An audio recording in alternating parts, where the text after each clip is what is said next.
Well, good morning there, folks. Welcome back to the homestead.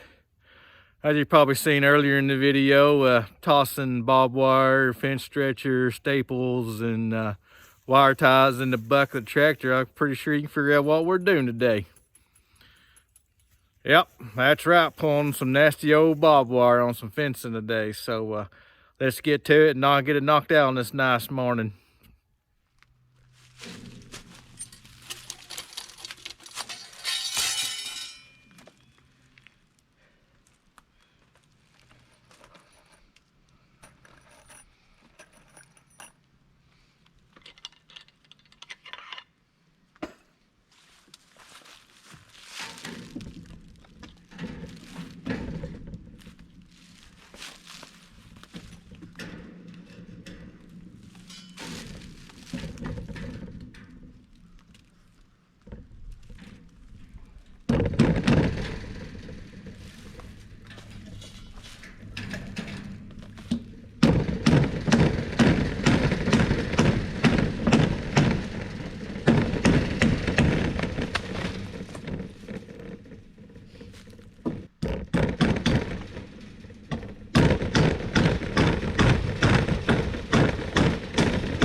Hey folks, let me show you what I'm using to tie this fence off with. I'm not using regular wire ties like you pick up. Well, like what comes to you when you buy your T-posts at a farm store.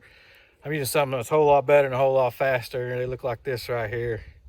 These are universal T-post clips. Let me show you, let me flip you around and show you what the bucket they come in. So you, tell you what, man, these things are a whole lot faster than wire ties, and I'll flip you around here in a minute and show you how they go on and how easy they are to install. So this is a bucket they come in. I think there are 800 in this bucket. No, excuse me, 600 clips. They're made by Stay Tough. They are made by Stay Tough and the universal T-post clips. And my local farm stores don't carry these. I got to pick them up through a wholesaler out in Oklahoma somewhere, and they just ship them to me. But tell you what, folks, they're a whole lot better than twisting wire ties on. But if you buy a bucket of these for your fence, you'll You're gonna have to get one of these chucks that go with it. So the tails of those clips go in there and you just twist, and that's what twists the clips on for you. Handy deal, I'm telling you what, really handy, folks. Let me flip you around and show you exactly how these things go on. All right, folks, let me show you how these things, these universal T-post clips go on. Very simple and fast. I prefer to use these. I prefer to use these over the regular wire ties. So you just find out where you want your fence at. Just clip it around your, go over and under your wire and around your T-post. Like I said, you use this drill chuck that it came with and you just stick it on there. That's it. That's all there is to it, that fast. Game changer, folks. Game changer building fence. All right, folks, got this first section done. You can see behind me. I just put, as you see, I got 2 strands of barbed wire up above my field fence in here. And I just go with the same spacing of my field fence. This top row, 6 inches. So 6 inches from the top of my field fence to my first string of barbed wire, then another 6-inch spacing to my second string of barbed wire. There goes some deer. But got that section knocked out, and we're gonna start on the next section. What I did last week, I strung up some more field fence. Let me flip you around and show you the next section I'm gonna string barbed wire on. So this will be the next section right here. Put 2 strings on this, 2 strands of barbed wire on top of this field fence, and we'll be almost done. So let's go ahead and get this knocked out and get her strung up.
All right, folks, got the next section done.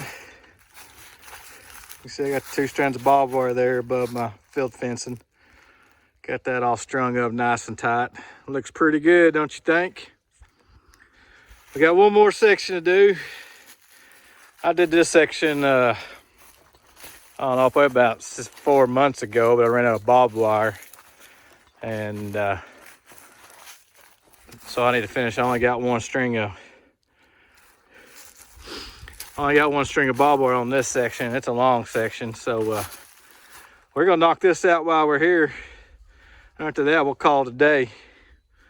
So one more section of fence to go. Let's get her knocked out.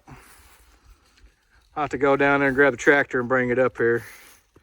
Tractor's all the way down there, so we're gonna drive it up here and park it so I have all my supplies close on hand.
I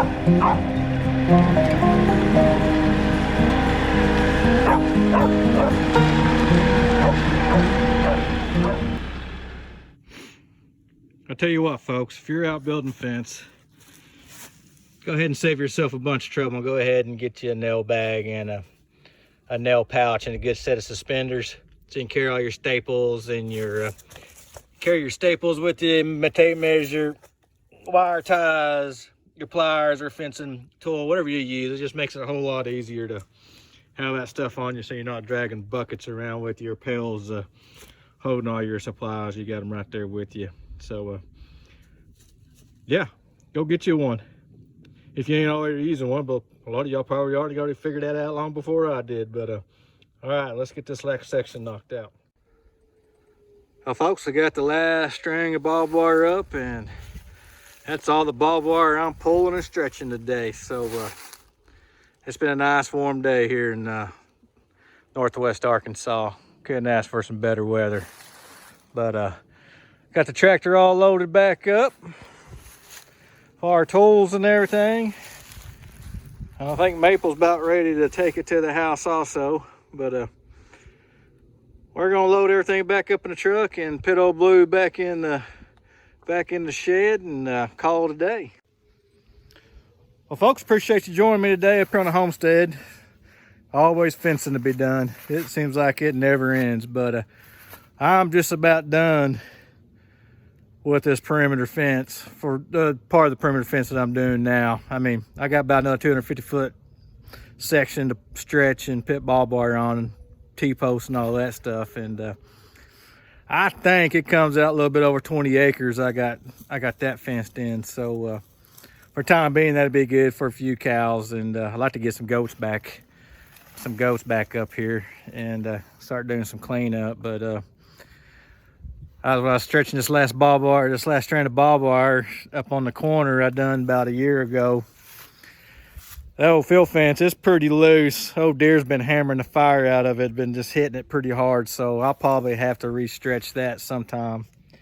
And I'm afraid I might have to cut it all down and re-stretch a whole brand new piece, but we'll see. If it holds goats and cows, it'll work, but she's pretty loose right now. But like I said, thanks for joining me today, and we'll catch you on the next one. God bless y'all.